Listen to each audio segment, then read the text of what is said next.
Hi everyone, आज ये 2 मार्च 2026 के इम्पोर्टेंट करंट अफेयर को डिस्कस करते हैं। So let's get started without any further delay. प्रश्न संख्या 1 से स्टार्ट करते हैं। हाल ही में किन देशों ने मिलकर ईरान पर हमला किया है? तो इसका आंसर होगा यूएस, इजराइल ने मिलकर के ईरान पर कोऑर्डिनेटेड हमला किया है। नेक्स्ट क्वेश्चन पे आ जाते हैं। ईरान में हुए हमले के दौरान किस बर्बर घटना को सर्वाधिक निंदा की जा रही है? तो हमले के दौरान ईरान के गर्ल्स स्कूलों को निशाना बनाया गया, जिसमें लगभग 52 टू 53 बच्चों की मौत हो गई और इस पूरे हमले में करीब 85 नागरिकों की जान जाने की खबर है। नेक्स्ट क्वेश्चन पे आते हैं। अमेरिका और इजराइल द्वारा ईरान के खिलाफ चलाए गए ऑपरेशनों का नाम क्या है? यूएसए के द्वारा चलाए गए ईरान के खिलाफ ऑपरेशन का नाम ऑपरेशन एपिक फ्यूरी है। इजराइल के द्वारा ईरान के खिलाफ चलाए गए ऑपरेशन का नाम ऑपरेशन लायन रोरर है। नेक्स्ट क्वेश्चन पे आते हैं। इन हमलों के जवाब में ईरान ने कौन सा काउंटर ऑपरेशन शुरू किया है? ईरान के रिवोल्यूशनरी गार्ड ने ऑपरेशन टू प्रॉमिस नाम से जवाबी कार्रवाई शुरू करी है। इस युद्ध के दौरान भारत पर क्या संभावित आर्थिक प्रभाव पड़ेगा? तो भारत अपने कच्चे तेल की आवश्यकता का 85% आयात करता है। युद्ध के कारण कच्चे तेल की कीमतें बढ़ने से भारत को भारी अतिरिक्त भुगतान करना पड़ेगा, जिससे देश में महंगाई आ जाएंगी, जिसमें सब्जियां, खेती का खर्च आदि बढ़ेंगी और स्टॉक मार्केट क्रैश होने का भी खतरा है। नेक्स्ट क्वेश्चन पे आते हैं। गल्फ कोऑपरेशन काउंसिल में कौन सा देश शामिल है? तो इसमें 6 देश शामिल है, जिसमें सऊदी अरब, यूएई, कुवैत, कतर, ओमान और बहरीन है। खेल से संबंधित क्वेश्चन में आ जाते हैं। रणजी ट्रॉफी 2026 का खिताब किस टीम ने जीता है? तो जम्मू कश्मीर ने जीता है। जम्मू कश्मीर की टीम ने फाइनल में कर्नाटक को हरा करके पहली बार ये ट्रॉफी जीता है। नेक्स्ट क्वेश्चन पे आते हैं। जम्मू कश्मीर के मुख्यमंत्री ने जीत के बाद टीम के लिए क्या घोषणा करी है? तो मुख्यमंत्री ने टीम के लिए 2 करोड़ रुपए का पुरस्कार घोषित करी है। नेक्स्ट क्वेश्चन में आते हैं। शेड्यूल और नॉन शेड्यूल फ्लाइट में क्या अंतर होता है? शेड्यूल फ्लाइट्स की बात करें, यह नियमित वाणिज्यिक उड़ानें हैं जिनका समय और मार्ग पहले से निर्धारित होता है। नॉन शेड्यूल फ्लाइट की बात करते हैं तो इसमें चार्टर प्लेन आएंगे, प्राइवेट जेट आएंगे, हेलीकॉप्टर, एयर एम्बुलेंस शामिल है, जो अक्सर वीआईपी यात्रा या आपातकाल स्थिति में उपयोग किए जाते हैं। नेक्स्ट क्वेश्चन पे आते हैं। नॉन शेड्यूल उड़ानों की सुरक्षा के लिए डीजीसीए क्या नई पहल कर रहा है? तो डीजीसीए अब इन ऑपरेटरों के लिए रेटिंग सिस्टम शुरू करेगा, मेंटेनेंस मानकों की जांच करेगा, कॉकपिट वॉइस रिकॉर्डर को अनिवार्य करने जैसे कदम उठाएगा। नेक्स्ट क्वेश्चन पे आते हैं। नेशनल मोनेटाइजेशन पाइपलाइन 2.0 का लक्ष्य क्या है? इसका लक्ष्य वर्ष 2026 से 30 तक के बीच सरकारी संपत्तियों, जिसमें सड़क, रेल, पाइपलाइन आदि को किराए पर देकर लगभग 16 लाख करोड़ रुपए जुटाना। और ये भी आपको ध्यान में रखना है, नेशनल मोनेटाइजेशन पाइपलाइन 1.0 जिसका टाइम पीरियड 2021 से 25 तक था, इसमें 6 लाख करोड़ रुपए जुटाना था। नेक्स्ट क्वेश्चन में आते हैं। सेलम सागो जो साबूदाना है, हाल ही में चर्चा में क्यों रहा है? क्योंकि तमिलनाडु के सेलम जिले के जीआई प्राप्त साबूदाने का पहला शिपमेंट कनाडा को एक्सपोर्ट किया गया है। भारत का 80% साबूदाना सेलम से ही बनता है, तो ये भी आपको ध्यान में रखना है। नेक्स्ट क्वेश्चन में आते हैं। वॉइस ईआरए और भाषणी का उद्देश्य क्या है? यह डिजिटल इंडिया के तहत एआई आधारित ढांचा है, जो सरकारी सेवाओं को 22 भाषाओं में अनुवाद और प्राकृतिक आवाज के माध्यम से लोगों तक पहुंचाने का काम करता है। नेक्स्ट क्वेश्चन में आते हैं। अमेरिकी सरकार ने एआई कंपनी एंथ्रोपिक को प्रतिबंधित सूची में क्यों डाला है? क्योंकि एंथ्रोपिक ने सरकार को अपने डेटा का बैंक एंड एक्सेस देने से मना कर दिया है, जबकि चैट जीपीटी जैसे कंपनियों ने सरकार की शर्तों को मान ली है। नेक्स्ट क्वेश्चन में आ जाते हैं। चिपोस सैटेलाइट का मुख्य कार्य क्या है? तो यह यूरोपीय अंतरिक्ष एजेंसी का मिशन है, जो एक्सोप्लैनेट का अध्ययन करता है ताकि ग्रहों के बनने की प्रक्रिया को समझा जा सके। एक्सोप्लैनेट की बात करते हैं तो हमारे सौरमंडल के बाहर के जो ग्रह होते हैं उसको एक्सोप्लैनेट बोलते हैं। नेक्स्ट क्वेश्चन में आता है। डल झील के संरक्षण के लिए चर्चा में रहे प्रमुख बिंदु क्या है? डल झील को कश्मीर के मुकुट का गहना कहा जाता है और यहाँ रेड कहे जाने वाले तैरते हुए बगीचे और 4 चिनार जैसे द्वीप पाए जाते हैं। नेक्स्ट क्वेश्चन में आते हैं। फुमडिज कहाँ पे पाई जाती है? तो यह मणिपुर की लोकटक झील में तैरते हुए द्वीपों को कहा जाता है। नेक्स्ट क्वेश्चन पे आते हैं। पाकिस्तान ने अफगानिस्तान के खिलाफ कौन सा ऑपरेशन शुरू किया है? ऑपरेशन गजब लिल हक पाकिस्तान के द्वारा अफगानिस्तान पे चलाया गया है। यह डूरंट लाइन पे विवाद और पाकिस्तान के आंतरिक बलूचिस्तान संकट के से ध्यान भटकाने के लिए किया गया हमला माना जा रहा है। इस तरीके से मैंने कुछ इंपॉर्टेंट करंट अफेयर को डिस्कस कर दिया। Thank you so much guys, keep loving, keep supporting, bye bye see you. भारतीय सेना ने ऑपरेशन त्रास्ती 1 कहाँ पे चलाया है? जम्मू कश्मीर के किश्तवाड़ा जिला में चला। ऑपरेशन त्राष्टी की बात करते हैं तो जम्मू कश्मीर में चलाया गया है। इस ऑपरेशन में भारतीय सेना, जम्मू कश्मीर पुलिस और सीआरपीएफ तीनों मिलके पार्टिसिपेट कर रही है। यह ऑपरेशन आतंकियों को मारने के लिए है। अन्य ऑपरेशन की बात करते हैं तो ऑपरेशन एब्सोल्यूट रिजॉल्व अमेरिका ने वेनेजुएला के राष्ट्रपति मादुरो को गिरफ्तार करने के लिए चलाया था। ऑपरेशन सिंधु की बात करते हैं तो भारत ने ईरान में फंसे भारतीयों को निकालने के लिए किया था। ऑपरेशन बाधा की बात करते हैं तो भारत सरकार ने म्यांमार में चलाया।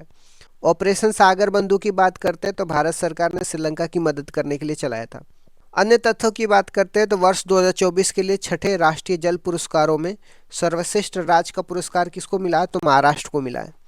हिंदी भाषा के साहित्य के लिए साहित्य अकादमी बाल साहित्य पुरस्कार 2025 का सम्मान किसे मिला है? तो 1/12 को मिला है। यूनेस्को के महानिदेशक नियुक्त होने वाले खालिद अल खाती का संबंध किस देश से है? तो मिस्र से। वर्ष 2026 में FIH हॉकी विश्व कप की मेजबानी कौन सा देश कर रहा है? नीदरलैंड और बेल्जियम कर रहा है। नेक्स्ट क्वेश्चन में आ जाते हैं, ECI नेट डिजिटल प्लेटफॉर्म किसने लॉन्च किया है? तो केंद्रीय चुनाव आयोग ने लॉन्च किया है। India international conference of democracy and election management के दौरान केंद्रीय चुनाव आयोग ने ECI net digital platform launch किया है। यह डिजिटल प्लेटफॉर्म नागरिकों को, उम्मीदवारों को, दल एवं चुनाव अधिकारियों को आपस में जोड़ता है। केंद्रीय सूचना आयुक्त की बात करते हैं तो राजकुमार गोयल हैं। मुख्य सतर्कता आयुक्त की बात करते हैं तो प्रवीण वशिष्ठ हैं। चुनाव आयोग की विवरण की बात करते हैं तो मुख्य चुनाव आयुक्त ज्ञानेश कुमार हैं। अन्य सदस्यों की बात करते हैं तो सुखबीर संधू और विवेक जोशी है। इलेक्शन कमीशन के इस्टेब्लिशमेंट की बात करते हैं तो 25 जनवरी 1950 को इसको इस्टेब्लिशमेंट किया जाता है और 25 जनवरी को मतदाता दिवस मनाते हैं, तो ये भी आपको ध्यान में रखना। पहले चीफ इलेक्शन कमीशन की बात करते हैं तो सुकुमार सेन थे। तथ्यों की बात करते हैं तो केंद्रीय मंत्री गजेंद्र सिंह शेखावत ने 13वें अंतर्राष्ट्रीय पर्यटन मार्ट का उद्घाटन कहाँ पे किया है? तो सिक्किम में किया है। बिहार विधानसभा चुनाव में मतदान प्रतिशत की बात करते हैं तो 67.13% है। उड़ीसा के कोनापुर और पूरी समुद्र तट की बात करते हैं तो इसको ब्लू फ्लैग वैश्विक मानक मिला है। राष्ट्रीय गोपाल रत्न पुरस्कार 2025 की बात करते हैं तो इसके तहत सर्वश्रेष्ठ डेयरी किसान का अवार्ड अरविंद यशवंत पाटिल को मिला है। नेक्स्ट क्वेश्चन पे आ जाते हैं, राष्ट्रपति पुलिस कलर सम्मान से सम्मानित होने वाला देश का 15वां राज्य कौन सा है? तो सिक्किम है। इस प्रतीक की बात करते हैं तो बहादुरी, अनुशासन, समर्पण जो वर्दी की बाईं आस्तीन पर लगाए जाते हैं। सिक्किम के विवरण की बात करते हैं तो नामयांगल वंश यहाँ पे था और इसको सिक्किम के इस्टेब्लिशमेंट की बात करते हैं तो 36वां संविधान संशोधन करके 1975 में पूर्ण राज्य का दर्जा मिला। सिक्किम की राजधानी गंगटोक है। सिक्किम में ऊंची चोटी का नाम कंचनजंगा है, ये भी आपको ध्यान में रखना है। भारत की सर्वोच्च चोटी की बात करते हैं तो माउंट केटू गार्डविन आस्टिन है, जिसकी लंबाई 8611 मीटर है। भारत में हिमालय चोटी की बात करते हैं तो कंचनजंगा है, ये भी आपको ध्यान में रखना। अन्य इंपॉर्टेंट तथ्यों की बात करते हैं, ड्रग तस्करी वाले जहाज के विरुद्ध ऑपरेशन सर्दन क्लियर किसने लॉन्च किया? तो यूएसए ने लॉन्च किया। 100% साइबर धोखाधड़ी प्रतिक्रिया वाला पहला कौन सी हो गई? गोवा की पुलिस हो गई। बाल अधिकारों के लिए यूनिसेफ इंडिया की सेलिब्रिटी एडवोकेट कौन बनी है? कीर्ति सुरेश बनी है। गोवा में भारतीय अंतर्राष्ट्रीय फिल्म महोत्सव का 56वां संस्करण प्रारंभ होगा। नेक्स्ट क्वेश्चन पे आते हैं, 49वें अंतर्राष्ट्रीय कोलकाता पुस्तक मेले में फोकस देश किसे चुना गया है? तो अर्जेंटीना। नेक्स्ट क्वेश्चन पे आते हैं, 49वें अंतर्राष्ट्रीय कोलकाता पुस्तक मेले में फोकस देश किसे चुना गया है? तो अर्जेंटीना को चुना गया है। अर्जेंटीना की राजधानी ब्यूनस आयर्स है, ये भी आपको ध्यान में रखना। टाइम पीरियड की बात करते हैं तो 22 जनवरी से 3 फरवरी के बीच में चलेगा और इसका उद्घाटन ममता बनर्जी करेंगी। सॉल्ट लेक स्टेडियम का संबंध किससे है? फुटबॉल से, तो ये भी आपको ध्यान में रखना है। यूएसए और बांग्लादेश इसमें भाग नहीं ले रहे हैं। लाइफ टाइम अचीवमेंट अवार्ड की बात करते हैं तो बुक लो रहीवाला को मिला है और इसके लेखक रियो वाला है। दिल्ली पुस्तक मेले में फोकस देश की बात करते हैं तो स्पेन है। बिहार में 10वीं बार शपथ लेने वाले सीएम कौन है? नीतीश कुमार है। Global climate change performance index 2026 में भारत की रैंक क्या है? तो 23वां है। ICC under 90 men's cricket world cup 2026 की मेजबानी कौन करेगा? तो भारत, जिम्बाब्वे और नामीबिया करेंगे। International tennis hall of the fame में कौन शामिल हुआ है? तो रोजर फेडरर शामिल हुए। नेक्स्ट क्वेश्चन में आते हैं, अमिस्त्रा बीएसटी एरोस्पेस ने भारत के पहले इंटीग्रेटेड प्राइवेट सैटेलाइट प्लांट का शिलान्यास कहाँ पे किया है? तो आनंद, गुजरात में किया है। इसका उद्देश्य स्पेस टेक्नोलॉजी को बढ़ावा देना। और प्लांट के नाम की बात करते हैं तो पाम नारो है। अन्य तथ्यों की बात करते हैं, पहली बार भारत के पीएसएलवी रॉकेट को किस निजी कंपनी ने बनाया है, तो एचएएल एंड एल&टी कंपनी ने बनाया है। यूपी के उत्पादों को जीआई टैग मिला है, तो मेरठ के बिरूद को और मथुरा के पोशाक को जीआई टैग मिला है। कृषि मंत्रालय के अनुसार वर्ष 2024-25 में देश में फसल का अनुमान कितना था, 357 मीट्रिक टन था। यूएई के एयर शो कहाँ पे हुआ था, खोरफशान में हुआ था।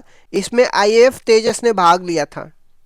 नेक्स्ट क्वेश्चन पे आ जाते हैं, गुटखा, पान मसाला और तंबाकू प्रोडक्ट पर पूरी तरह से प्रतिबंध किसने लगाया, तो उड़ीसा ने लगाया। इसके निर्माण, भंडारण, उपयोग, वितरण, बिक्री पे बैन लगा दिया गया है। बीड़ी और सिगरेट इसमें शामिल नहीं है। अनुच्छेद 47 मद्यपान रोग के तहत इसमें प्रतिबंध लगाया गया। तंबाकू, पान मसाला पे 40% टैक्स है, 1 फरवरी 2026 से लागू होगा। कुछ और इंपॉर्टेंट तथ्य की बात करते हैं तो देश का पहला स्वदेशी एंटी सबमरीन वॉरफेयर पोत आईएनएस माहे का कमीशन कहाँ पे किया गया है, मुंबई में किया गया है। अपनी करेंसी के लिए नया सिंबल किसने जारी किया है, ओमान ने जारी किया है। 10 दिवसीय संगाई फेस्टिवल 2025 कहाँ पे मनाया गया है, मणिपुर में मनाया गया है। ही मैन धर्मेंद्र का निधन हो गया था, ये भी आपको ध्यान में रखना। नेक्स्ट क्वेश्चन पे आते हैं, ट्री लेडी के नाम से प्रसिद्ध कीर्तिदा मेघमी का सिंगापुर में निधन हुआ। इनका संबंध किस राज्य से था, तो इनका संबंध उड़ीसा से था। इन्होंने 76,000 पेड़ लगाए थे, इसलिए इनको ट्री लेडी के नाम से ये प्रसिद्ध थी। प्लांट और ट्री कार्यक्रम इन्होंने चलाया था, तो ये भी आपको ध्यान में रखना है। जुबिन गर्ग का निधन हो गया था सिंगापुर में, और ये भी आपको ध्यान में रखना। भारत और सिंगापुर के बीच में MLAT संधि है। MLAT का फुल फॉर्म क्या है, म्यूचुअल लीगल असिस्टेंट ट्रीटी है, जिसमें 2 या 2 से अधिक देशों के बीच में आपराधिक मामले में सहयोग के लिए किया गया एक औपचारिक समझौता है।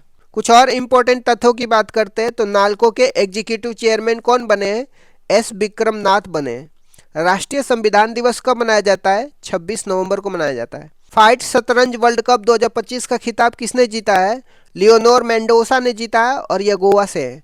मिस्र में आयोजित ISSF वर्ल्ड चैंपियनशिप राइफल 2025 में तो भारत ने कुल 13 पदक जीते। नेक्स्ट क्वेश्चन पे आते हैं, संस्कृति मंत्रालय ने पराक्रम दिवस 2026 आयोजित किया है। इसका संबंध नेताजी सुभाष चंद्र बोस से। इनका जन्म 23 जनवरी 1897 में कटक उड़ीसा में हुआ था। 1938 के हरिपुरा अधिवेशन में वो अध्यक्ष रहे थे।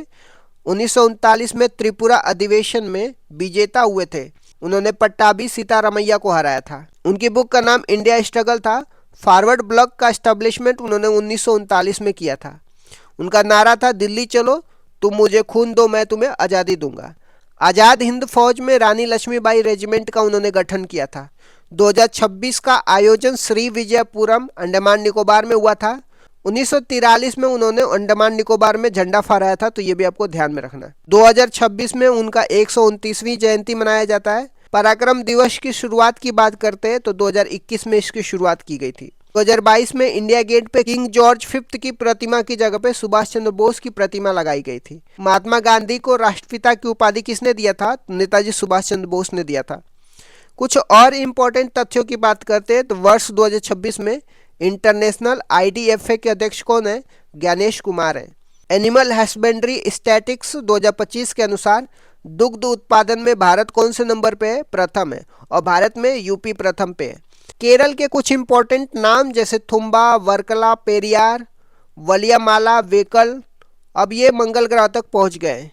इसको इंटरनेशनल एस्ट्रोनॉमिकल यूनिट ने मंगल ग्रह के मैप में शामिल कर दिया है। यूनिसेफ ने ICC के सहयोग से प्रॉमिस टू चिल्ड्रेन अभियान शुरू किया था, तो ये भी आपको ध्यान में रखना है। नेक्स्ट क्वेश्चन पे आते हैं, रिसर्च स्कॉलर्स के लिए अटल विच्छल अग्रगामी योजना की घोषणा किसने करी है, तो असम ने करी है।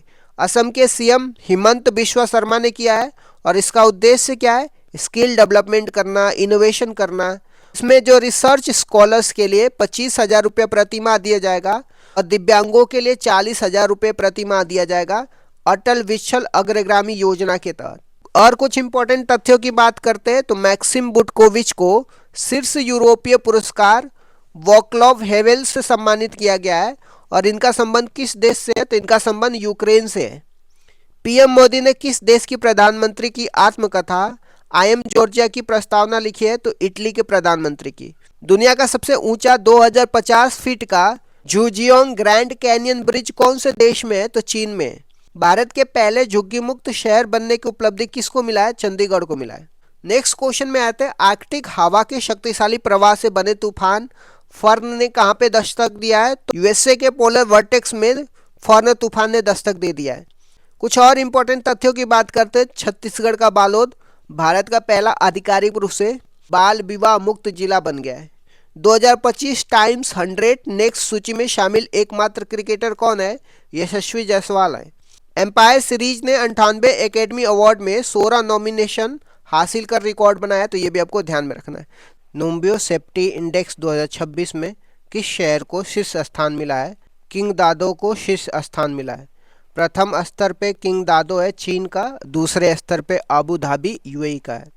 भारत की बात करते हैं तो भारत में पहले नंबर पे बेंगलुरु है कर्नाटक का, और विश्व में भारत का स्थान 46वां है। जयपुर की बात करते हैं तो जयपुर का स्थान 106वां है। देश स्तर पे बात करते हैं तो यूएई पहले पर, भारत का स्थान 70वें है। असुरक्षित शहर की बात करते हैं तो विश्व में प्रिटोरिया सबसे असुरक्षित शहर है। भारत में असुरक्षित शहर की बात करते हैं तो नई दिल्ली है। कुछ महत्वपूर्ण इंडेक्स 2025 की बात करते हैं जिसमें भारत की रैंक क्या है? तो फायर पावर में भारत की रैंक 4th है। प्रेस फ्रीडम इंडेक्स में भारत की रैंक 151 है। एआई एशिया पावर में भारत की रैंक 3rd है। सस्टेनेबल डेवलपमेंट गोल में भारत की रैंक 99th है। इनोवेशन नवाचार में भारत की रैंक 38 है। भ्रष्टाचार धारणा सूचकांक में भारत की रैंक 96 है। ह्यूमन डेवलपमेंट इंडेक्स में भारत की रैंक 130 है। रिश्वतखोरी में भारत की रैंक 102 है। जेंडर गैप इंडेक्स में भारत की रैंक 131 है। खुशहाली इंडेक्स में भारत की रैंक 118 है। शांति इंडेक्स में भारत की रैंक 115 है। कुछ और इम्पोर्टेंट पॉइंट की बात करते हैं, डेनिश प्रीमियम लीग 2025 का खिताब किसने जीता है? तो दबंग दिल्ली ने जीता है। राष्ट्रपति द्रौपदी मुर्मू ने राज्य में पीएससी अध्यक्षों के राष्ट्रीय सम्मेलन का उद्घाटन कहाँ पे किया है? तो हैदराबाद में किया है। किस राज्य ने पहली बार सैयद मुश्ताक अली ट्रॉफी का खिताब जीता है? तो झारखंड ने जीता है। WTA player of the year 2025 का सम्मान किसको मिला है? आर्याना सबालेको को मिला है, और ये बेलारूस की रहने वाली। नेक्स्ट क्वेश्चन पे आते हैं, ब्रांड फाइनेंस ग्लोबल 500 2026 रिपोर्ट में किस भारतीय संस्थान को दूसरा स्थान मिला है? तो टीसीएस को दूसरा स्थान मिला है। एक्सचेंज कंपनी आईटी सर्विस पहले स्थान पे है, टीसीएस दूसरे स्थान पे है, और पहली बार AAA रेटिंग में आया है। टीसीएस की वैल्यू की बात करते हैं तो $21.2 बिलियन है। तीसरे स्थान पे इन्फोसिस कंपनी है, तो ये भी आपको ध्यान में रखना है। और कुछ इंपॉर्टेंट तथ्य की बात करते हैं तो SAFF महिला इंटरकॉन्टिनेंटल क्लब का खिताब जीतने वाला देश का पहला महिला क्लब कौन सा है? तो ईस्ट बंगाल FCI है। पीएम द्वारा WHO ग्लोबल समिट में जारी स्मारक डाक टिकट का संबंध किससे है? तो अश्वगंधा से है। ब्लू ओरिजिन के NS-37 मिशन पर स्पेस में ट्रेवल करने वाला दुनिया का पहला पैरालिसिस महिला का संबंध किस देश से है? तो जर्मनी से है, और उनका नाम मिशेल बोइरोन है। भारत सरकार ने किस देश के साथ वर्ष 2025 में चौथे मुक्त व्यापार समझौता की घोषणा करी है? तो न्यूजीलैंड के साथ मुक्त व्यापार की घोषणा करी है भारत ने। नेक्स्ट क्वेश्चन पे आ जाते हैं, इंडो पैसिफिक महासागर पहल जिसको इंडो पैसिफिक ओशन इनिशिएटिव बोलते हैं में कौन शामिल हुआ है? तो स्पेन शामिल हुआ है। यह एक स्वैच्छिक पहल है। इसका उद्देश्य चीन को इंडो पैसिफिक एरिया में काउंटर बैलेंस करना या प्रतिसंतुलित करना होता है। इसकी स्थापना की बात करते हैं तो इंडो पैसिफिक ओशन इनिशिएटिव की स्थापना 2019 में बैंकॉक में हुई थी। स्पेन की बात करते हैं तो स्पेन की राजधानी मैड्रिड है। यहाँ विश्व पर्यटन संगठन UN टूरिज्म का मुख्यालय भी है, तो ये भी आपको ध्यान में रखना है। मलक्का संधि की बात करते हैं तो हिंद महासागर प्रशांत महासागर को जोड़ती है, सुमात्रा और मलेशिया में है। बड़ोदरा गुजरात की बात करते हैं तो C-295 हेलीकॉप्टर का निर्माण स्पेन के सहयोग से वडोदरा गुजरात में हुआ है। कुछ इंपॉर्टेंट संगठनों के नवीनतम सदस्य देश की बात करते हैं तो ब्रिक्स का 10वां सदस्य कौन बना है? इंडोनेशिया बना है। SCO का 10वां सदस्य कौन बना है? बेलारूस बना है। नेटो का 32वां सदस्य कौन बना है? स्वीडन बना है। एशियन डेवलपमेंट बैंक का 69 नंबर का सदस्य कौन बना है? इजराइल बना है। G20 का 21 सदस्य कौन बना है? अफ्रीकन यूनियन बना है, और अफ्रीकन यूनियन का हेडक्वार्टर अदिस अबाबा है, तो ये भी आपको ध्यान में रखना है। कुछ और इम्पोर्टेंट तथ्य की बात करते हैं तो 2 दिवसीय पेशा महोत्सव 2025 कहाँ पे हुआ था? विशाखापट्टनम में हुआ था। पेशा की बात करते हैं तो पंचायत एक्सटेंशन शेड्यूल एरिया है। इसका इस्टेब्लिशमेंट 1996 के एक्ट से हुआ था, दिल्ली बोरिया समिति की सिफारिश पे। भ्रष्टाचार के खिलाफ संयुक्त राष्ट्र कन्वेंशन का 11वां COSP कहाँ पे हुआ था? दोहा में हुआ था। तीसरा, anti submarine warfare shallow water craft Abhaydeep को कहाँ भारतीय नौसेना में शामिल किया गया था? चेन्नई में शामिल किया गया था। उपराष्ट्रपति राधाकृष्णन ने सनातन संस्कृति की अटल दृष्टि पुस्तक का विमोचन किया है और इसके लेखक कौन है? तो वासुदेव देवनानी है। नेक्स्ट क्वेश्चन पे आते हैं। लोकायन 26 मिशन के तहत 10 महीने का एक ओशोनोग्राफिक अभियान किसने प्रारंभ किया है? तो INS सुदर्शनी ने प्रारंभ किया है। यह 13 देशों की यात्रा है और इसके उद्देश्य की बात करते हैं तो वसुधैव कुटुंबकम है और यह 22,000 समुद्री मील नॉटिकल माइल की यात्रा करेगी। 1 नॉटिकल माइल में 1.85 किलोमीटर होता है, तो ये भी आपको ध्यान में रखना है। कुछ इंपॉर्टेंट तथ्यों की बात करते हैं तो पुरुष के लिस्ट ए क्रिकेट में सबसे तेज 150 रन और सबसे कम उम्र में शतक लगाने का रिकॉर्ड किसने बनाया है? तो वैभव सूर्यवंशी ने बनाया। केंद्रीय मंत्री JP नड्डा ने भारत के पहले PPP मॉडल वाले मेडिकल कॉलेज की आधारशिला कहाँ पे रखी है? तो मध्य प्रदेश में रखी है। मुख्य सचिवों का 5वां राष्ट्रीय सम्मेलन कहाँ पे हुआ है? नई दिल्ली में हुआ। राष्ट्रपति द्रौपदी मुर्मू ने किस राज्य में पनडुब्बी से समुद्री यात्रा करने वाले दूसरी राष्ट्रपति बनी है? तो कर्नाटक राज्य से। और पनडुब्बी की बात करते हैं तो INS वगीर है और नेवल बेस की बात करते हैं तो INS कदम्ब है। नेक्स्ट क्वेश्चन में आता है, टाइम हायर एजुकेशन विषय रैंकिंग 2026 में शामिल होने वाला एकमात्र भारतीय संस्थान कौन सा है? तो INS बेंगलुरु है।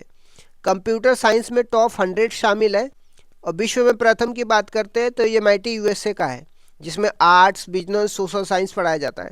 और कुछ इंपॉर्टेंट तथ्य की बात करते हैं तो नागरिक उड्डयन मंत्री ने किस एयरलाइंस को NOC नो ऑब्जेक्शन सर्टिफिकेट दिया है?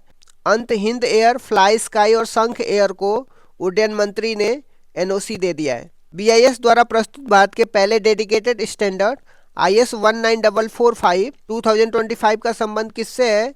तो बम डिस्पोजल सिस्टम से। सुपर कंप्यूटर परम रुद्र का अनावरण कहाँ पे हुआ है? तो IIT पटना में हुआ है। अर्जुन एरिगेसी और कोनेरू हम्पी ने 2025 Qatar FIDE world rapid championship में कौन सा पदक जीता है? तो कांस्य पदक जीता है। नेक्स्ट क्वेश्चन पे आते हैं। इन स्पेस ने भारत के पहले निजी पृथ्वी अवलोकन उपग्रह तारामंडल के लिए किसके साथ समझौता किया है? तो पिक्सल के साथ समझौता किया है।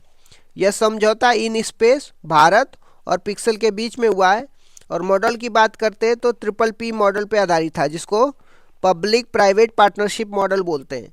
योजना की बात करते हैं तो 5 वर्ष में 12 से 13 उपग्रह लॉन्च करने की योजना है। पिक्सल के हेड की बात करते हैं तो अवैस अहमद हैं, तो ये भी आपको ध्यान में रखना है। इसरो के और इम्पोर्टेंट मिशन की बात करते हैं, ब्लू बर्ड ब्लॉक उपग्रह की बात करते हैं तो LVM-3 से लॉन्च किया गया है।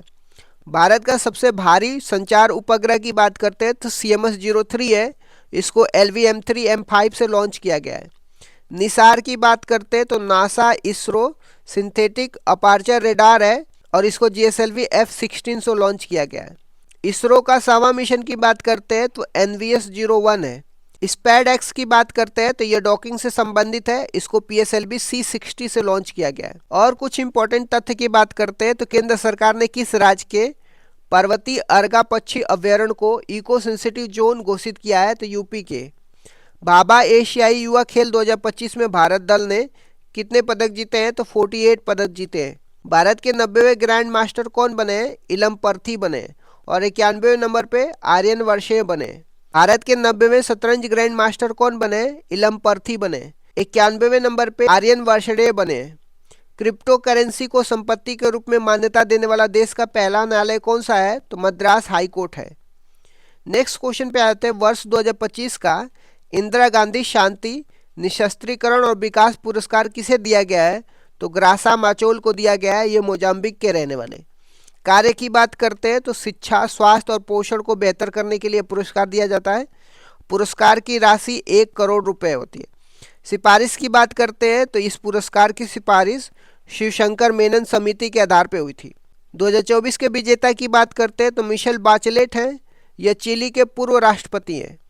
ग्रासा माचेल नेल्सन मंडेला की पत्नी है मोजाम्बिक की बात करते हैं तो मोजाम्बिक देश अफ्रीका महाद्वीप में, ये भी आपको ध्यान में रखना है। आ जाते हैं कुछ इंपॉर्टेंट तथ्य की बात करते हैं। पीएम मोदी ने नए विधानसभा भवन का अनावरण कहाँ पे किया है? छत्तीसगढ़ में किया है।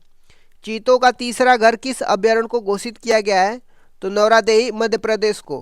पहले नंबर पे कूनो है, दूसरे नंबर पे गांधी सागर है, तीसरे नंबर पे नौरादेही है मध्य प्रदेश में। प्रोजेक्ट चीता के तहत किस देश से भारत में 8 चीते लाने की घोषणा हुई है? तो बोत्सवाना से। भारतीय मूल की गाजला हाशमी ने यूएसए के किस राज्य में उप सीनेट का चुनाव जीता है? तो वर्जीनिया में। आ जाते हैं नेक्स्ट क्वेश्चन पे। केंद्रीय गृह मंत्री अमित शाह ने गीता प्रेस की मासिक पत्रिका कल्याण के शताब्दी अंक का विमोचन कहाँ पे किया है? तो उत्तराखंड ऋषिकेश में किया है। और कुछ इंपॉर्टेंट पॉइंट की बात करते हैं तो वाल्मीकि रामायण की 233 साल पुरानी पांडुलिपि कहाँ पे मिली है? तो रामकथा संग्रहालय अयोध्या में मिली है। बरामा प्रो कबड्डी लीग का खिताब किसने जीता है? दबंग दिल्ली ने जीता है। दादा साहब फाल्के पुरस्कार 2025 समारोह में सर्वश्रेष्ठ अभिनेता का पुरस्कार किसे मिला है? तो कार्तिक आर्यन को मिला है। अंतरिक्ष में एआई डेटा सेंटर परीक्षण करने के लिए प्रोजेक्ट केचर किसने लॉन्च किया है? तो गूगल ने लॉन्च किया है। बोस्टन ग्लोबल फोरम और एआई वर्ल्ड सोसाइटी ने किसे वर्ष 2025 विश्व शांति और सुरक्षा नेतृत्व पुरस्कार से सम्मानित किया है? तो श्री श्री रविशंकर को। नेक्स्ट क्वेश्चन पे आ जाते हैं। आरबीआई ने एचडीएफसी बैंक के पूर्णकालिक निदेशक के रूप में किसे नियुक्ति करने की मंजूरी दी है? तो कैजाद भरूचा को मिली है। एचडीएफसी बैंक भारत का सबसे बड़ा निजी बैंक है। भारत में अब तक 12 सार्वजनिक बैंक है जिसको पब्लिक बैंक भी बोलते हैं। आ जाते हैं कुछ इंपॉर्टेंट तथ्य की बात करते हैं तो दुनिया का पहला कैशलेस सोसाइटी देश कौन सा है? स्वीडन है। सुप्रीम कोर्ट ने किस अनुच्छेद के तहत गिरफ्तारी का कारण लिखित रूप से देना अनिवार्य किया है? तो अनुच्छेद 22 के तहत। शहीद वीर नारायण सिंह स्मारक एवं जनजातीय स्वतंत्रता सेनानी संग्रहालय का उद्घाटन कहाँ पे किया गया है? तो छत्तीसगढ़ में किया गया है। नोबेल पुरस्कार विजेता जेम्स वॉटसन का 97वें वर्ष की आयु में निधन हुआ है और इनका संबंध किस खोज से था? तो डीएनए डबल हेलिक्स मॉडल से था। नेक्स्ट क्वेश्चन पे आते हैं। तेलंगाना ने भारत की पहली net zero greenfield smart city के लिए किसके साथ समझौता किया है? तो यूएई के साथ समझौता किया है। स्मार्ट सिटी के आधार की बात करते हैं तो टेक्नोलॉजी, इनोवेशन, स्मार्ट इंफ्रास्ट्रक्चर, स्थिरता पर आधारित होगा। यूएई की बात करते हैं तो यूएई की राजधानी अबू धाबी है और यूएई की मुद्रा दिरहम है। आ जाते हैं कुछ इंपॉर्टेंट तथ्य की बात करते हैं। सांस्कृतिक भव्यता के साथ 100 ड्रम वांगला महोत्सव का समापन कहाँ पे हुआ है? तो मेघालय में हुआ है। 18वें अर्बन मोबिलिटी इंडिया में किसे सर्वश्रेष्ठ सार्वजनिक परिवहन प्रणाली का पुरस्कार मिला है? तो चेन्नई को मिला है। जनगणना की बात करते हैं। भारत में जनगणना की शुरुआत कब और किसके कार्यकाल में हुई थी? तो भारत में जनगणना की शुरुआत 1872 में वायसराय लॉर्ड मायो के कार्यकाल में शुरुआत हुई थी। वैज्ञानिक और दशकीय आधार पर जनगणना की शुरुआत कब और किसके कार्यकाल में हुई थी? वैज्ञानिक और दशकीय आधार पर हर 10 वर्ष में। जनगणना की शुरुआत 1881 में वायसराय लॉर्ड रिपन के कार्यकाल में हुई थी। 2011 की जनगणना का क्रम क्या था? 2011 की जनगणना कुल मिला के 15वें क्रम की थी, स्वतंत्र भारत के हिसाब से 7वें क्रम की थी और दशकीय आधार पर 14वें क्रम की थी। महाविभाजक वर्ष किसे कहा जाता है और क्यों? 1921 को महाविभाजक वर्ष कहा जाता है क्योंकि 1911 से 21 के दशक में अकाल और महामारियों के कारण जनसंख्या वृद्धि न्यूनतम रही है, जनसंख्या बढ़ने के बजाय घट रही थी। 2011 की जनगणना के आयुक्त और आदर्श वाक्य क्या थे? तो आयुक्त चंद्रमौली साहब थे और आदर्श वाक्य हमारी जनगणना हमारा भविष्य, आर सेंसस आर फ्यूचर है। 2011 की जनगणना के अनुसार भारत की कुल जनसंख्या दशकीय वृद्धि दर कितनी थी? कुल जनसंख्या की बात करते 121.09 करोड़ थी, जिसमें भारत चीन के बाद दूसरे स्थान पे था। दशकीय वृद्धि दर की बात करते हैं 2001 से 2011 तक 17.7% थी। सर्वाधिक और न्यूनतम जनसंख्या वाला राज्य कौन से थे? तो सर्वाधिक जनसंख्या वाला राज्य उत्तर प्रदेश जिसमें 16.51% और इसके बाद महाराष्ट्र, बिहार और पश्चिम बंगाल है। न्यूनतम जनसंख्या वाला राज्य सिक्किम है जिसमें 0.05%, इसके बाद मिजोरम और अरुणाचल प्रदेश है। सर्वाधिक और न्यूनतम दशकीय वृद्धि दर वाला राज्य कौन से थे? सर्वाधिक दशकीय वृद्धि दर वाला राज्य मेघालय है जिसका 27.9% वृद्धि दर है। न्यूनतम ऋणात्मक वृद्धि वाला नागालैंड है जिसमें -0.6% वृद्धि दर थी। यह एकमात्र राज्य था जहां जनसंख्या वृद्धि दर ऋणात्मक थी। भारत की जनसंख्या घनत्व कितना है? सर्वाधिक और न्यूनतम जनसंख्या घनत्व वाला राज्य कौन से है? तो भारत की जनसंख्या घनत्व 382 व्यक्ति प्रति वर्ग किलोमीटर है। सर्वाधिक जनसंख्या घनत्व बिहार का है, 1106 व्यक्ति प्रति वर्ग किलोमीटर है। न्यूनतम जनसंख्या घनत्व वाला राज्य अरुणाचल प्रदेश है, जिसमें 17 व्यक्ति प्रति वर्ग किलोमीटर है।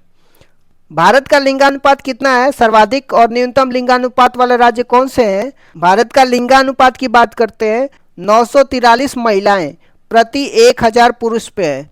सर्वाधिक लिंगानुपात की बात करते हैं, केरल का है, 1084 महिलाएं हैं प्रति 1000 पुरुष पे। न्यूनतम लिंगानुपात की बात करते हैं, हरियाणा है, जिसमें 879 महिलाएं हैं प्रति 1000 पुरुष पे। भारत की साक्षरता दर कितनी है? सर्वाधिक और न्यूनतम साक्षरता वाला राज्य कौन से है?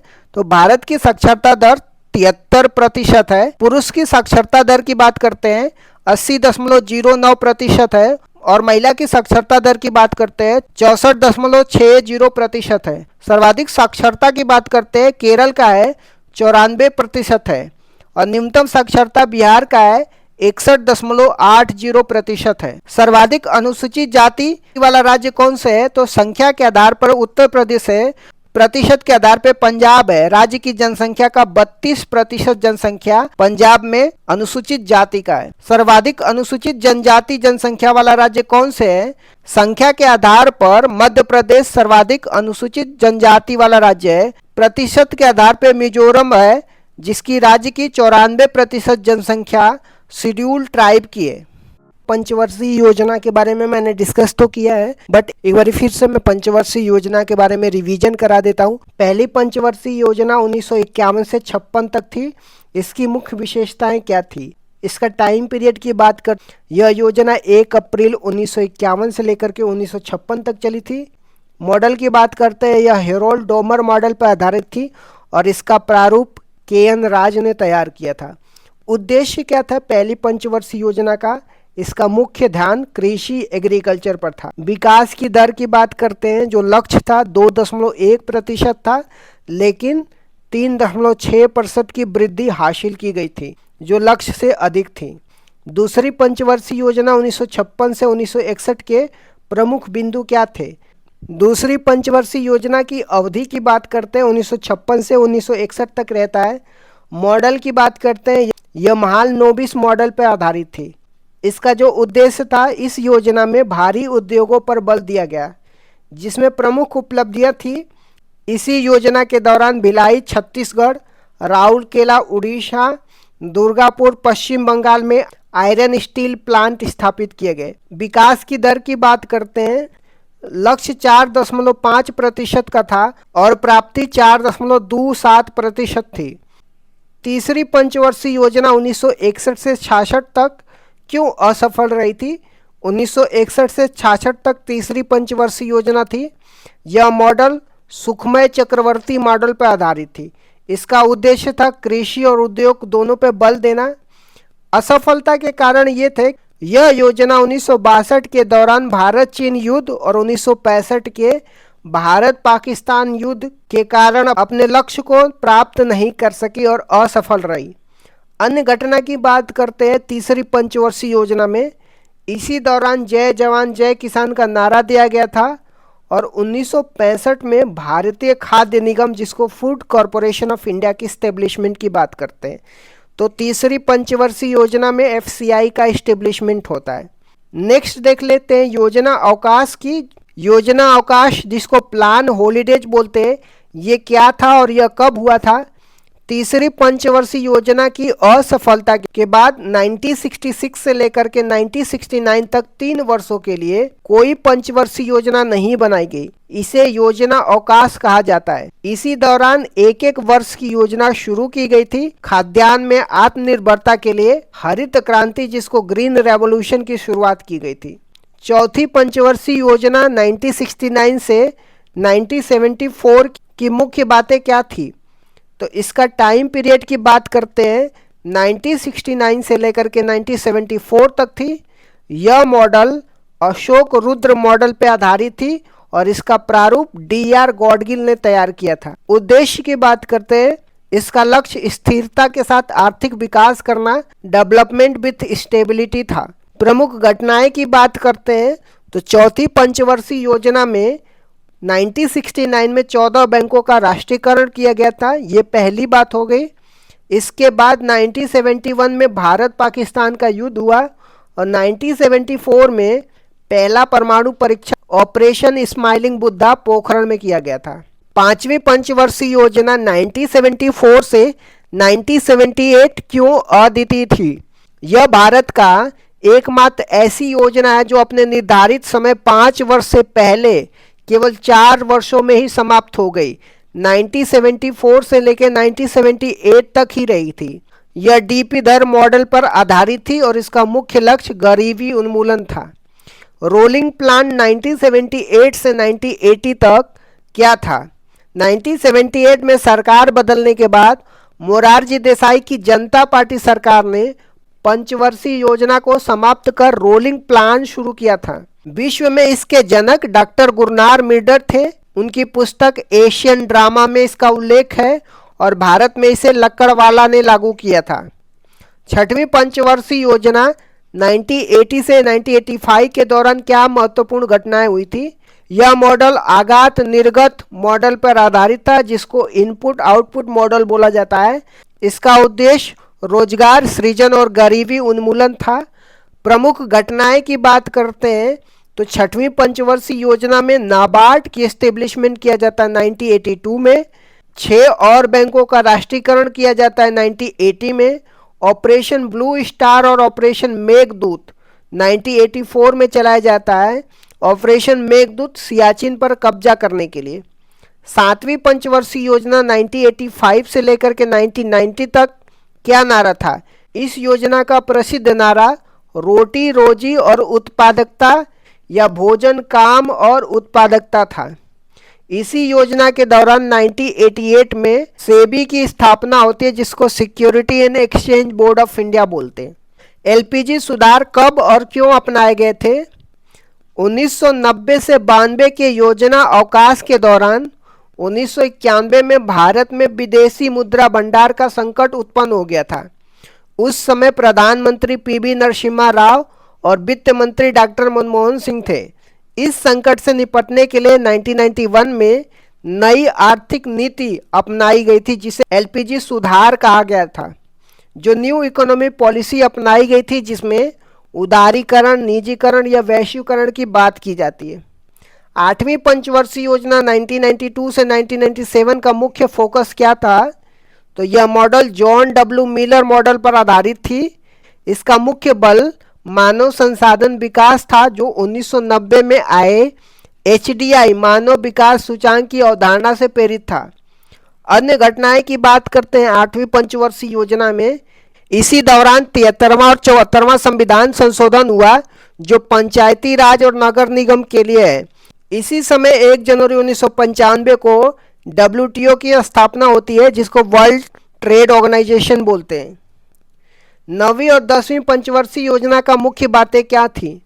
9वीं पंचवर्षीय योजना 1997 से 2002 तक होता है। इसका लक्ष्य सामाजिक न्याय और क्षमता के साथ आर्थिक विकास था। प्रधानमंत्री ग्राम सड़क योजना 25 दिसंबर 2000 को और कारगिल युद्ध 1999 में इसी दौरान हुआ था। 10वीं पंचवर्षीय योजना 2002 से 2007 तक थी। यह भी आगात निर्गात मॉडल पर आधारित थी। नरेगा अधिनियम 2005 में आया और 2 फरवरी 2006 को लागू हुआ था। 11वीं पंचवर्षीय योजना 2007 से लेकर 2012 की विकास दर की क्या विशेषता थी? इसका लक्ष्य तीव्र और समावेशी विकास, जिसको रैपिड एंड इंक्लूसिव डेवलपमेंट था। इसमें 8% की विकास दर हासिल की गई थी, जो सभी पंचवर्षीय योजनाओं में अब तक की सबसे ज़्यादा थी। शिक्षा का अधिकार राइट टू एजुकेशन एक्ट 2009 इसी दौरान आया था। 12वीं पंचवर्षीय योजना 2012 से 2017 का लक्ष्य क्या था? यह अंतिम पंचवर्षीय योजना था, जो 2012 से 2017 तक चला था। इसका लक्ष्य तीव्र, सतत और अधिक समावेशी विकास, जिसको rapid sustainable and inclusive development था। इसमें कृषि के लिए 4% और प्रजनन दर को 2.1%, जिसको प्रतिस्थापन दर बोलते हैं, पर लाने का लक्ष्य रखा गया था। भारतीय संविधान के प्रमुख संशोधन और उसके प्रावधान के बारे में देखने वाले हैं। पहला संविधान संशोधन कब हुआ था? 1951 में हुआ था। संविधान में 9वीं अनुसूची जोड़ी गई थी जिसका संबंध भूमि सुधार से है। अनुच्छेद 15 क्लॉज 4 भी जोड़ा गया जो सामाजिक और शैक्षिक रूप से पिछड़े वर्गों के लिए आरक्षण का प्रावधान करता है। 7वां संविधान संशोधन 1956 में राज्य पुनर्गठन से संबंधित है। यह प्रावधान किया गया कि 2 या 2 से अधिक राज्यों के लिए एक राज्यपाल हो सकता है। इस समय भारत में 14 राज्य और 6 केंद्र शासित प्रदेश थे। फजल अली कमीशन का गठन 1953 में इसी उद्देश्य से हुआ था। 15वां संविधान संशोधन 1963 में हुआ था। हाई कोर्ट के न्यायाधीशों की सेवानिवृत्ति की आयु 60 से बढ़ाकर के 62 कर दिया गया था। 21वां संविधान संशोधन 1967 में हुआ था। इस संविधान संशोधन से संविधान की 8वीं अनुसूची में 15वीं भाषा के रूप में सिंधी भाषा को जोड़ा गया और मूल संविधान में 14 भाषाएं थी, अब जाकर के 22 भाषाएं हैं। 24वां संविधान संशोधन 1971 में हुआ था। इंदिरा गांधी के कार्यकाल में संसद को संविधान संशोधन की असीमित शक्तियां प्रदान की गई थी। हालांकि इसके बाद केशवानंद भारती केस 1973 में सुप्रीम कोर्ट ने स्पष्ट किया कि संसद की यह शक्ति असीमित नहीं है बल्कि सीमित है और इस संविधान के मूल ढांचा को नहीं बदल सकती है। 26वां संविधान संशोधन 1971 की बात करते हैं। राजाओं को दिए जाने वाला प्रीवी पर्स को समाप्त कर दिया गया जो देशी रियासतों के एकीकरण के बदले में दी जाने वाली एक बड़ी राशि थी। 36वां संविधान संशोधन 1975 में सिक्किम को भारत का पूर्ण राज्य बनाया गया और ये भारत का 22वां राज्य सिक्किम बन के आया था। 42वां संविधान संशोधन 1976 की बात करते हैं। इसे मिनी कॉन्स्टिट्यूशन या लघु संविधान कहा जाता है। 42वां संविधान में प्रस्तावना में संशोधन किया जिसमें समाजवाद, पंथ निरपेक्ष, अखंडता शब्द जोड़े गए और प्रस्तावना में अब तक ये एकमात्र संशोधन है। 42वां संविधान संशोधन में फंडामेंटल ड्यूटी जोड़ी गई थी जो भाग 4A में अनुच्छेद 51A को जोड़ा गया था जिसमें मौलिक कर्तव्य शामिल थे। यह सरदार स्वर्ण सिंह समिति की सिफारिश पे फंडामेंटल ड्यूटी जिसको मौलिक कर्तव्य बोलते हैं इसको जोड़ा गया था। 42वां संविधान संशोधन में राज्य सूची से समवर्ती सूची में विषयों को हस्तांतरण किया गया जिसमें 5 विषय वन, वन्यजीव, मापतोल, न्याय प्रशासन और शिक्षा को राज्य सूची से समवर्ती सूची में स्थानांतरित किया गया। नए अनुच्छेद आर्टिकल 39A जो निःशुल्क कानूनी सहायता की बात करता है। आर्टिकल 48A जो पर्यावरण संरक्षण की बात किया जाता है, ये भी 42वां संविधान संशोधन में जोड़ा जाता है। 44वां संविधान संशोधन 1978 की बात करते हैं। ये मोरारजी देसाई के कार्यकाल में हुआ था।